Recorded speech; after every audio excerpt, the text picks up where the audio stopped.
சென்னை ரூபாய் 20 கோடியை வரும் 13ஆம் தேதிக்குள் உயர் நீதிமன்ற சொத்தாட்சியருக்கு செலுத்தாமல் கங்குவா திரைப்படத்தை வெளியிடக்கூடாது என ஸ்டூடியோ கிரேன் நிறுவனத்திற்கு சென்னை உயர் நீதிமன்றம் உத்தரவு பிறப்பித்துள்ளது. இதனால் கங்குவா ரிலீஸுக்கு மீண்டும் சிக்கல் ஏற்பட்டுள்ளது. சூர்யா நடிப்பில் சிவா இயக்கத்தில் வரும் 14ஆம் தேதி திரைக்கு வர இருக்கிறது கங்குவா திரைப்படம். கங்குவா திரைப்படத்தின் தயாரிப்பாளர் ஞானவேல் ராஜா தனது ஸ்டுடியோ கிரேன் திரைப்பட தயாரிப்பு நிறுவனம் சார்பாக தயாரித்த டெடி 2, தங்கலான் உள்ளிட்ட சில படங்களின் தயாரிப்பு செலவுகளுக்காக ரிலையன்ஸ் நிறுவனத்திடம் இருந்து சுமார் 99 கோடி கடனாக பெற்றுள்ளார்.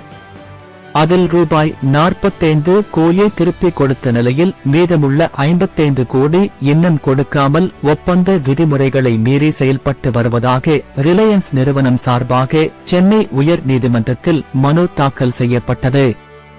அந்த மனுவில் பாக்கி தொகையினை கொடுக்காமல் நடிகர் சூர்யா நடித்து வெளியாக உள்ள கங்குவா திரைப்படத்தை வெளியிடக்கூடாது, தங்கலான் திரைப்படத்தை ஓடிடி தளத்திலும் வெளியிடக்கூடாது என கோரப்பட்டுள்ளது.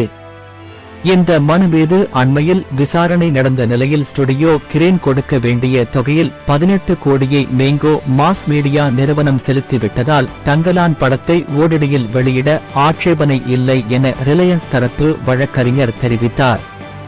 ஸ்டுடியோ கிரேன் சார்பில் ஆஜரான வழக்கறிஞர் மீதமுள்ள தொகை நாளைக்குள் திரும்ப செலுத்தப்படும் என உறுதி தெரிவித்தார்.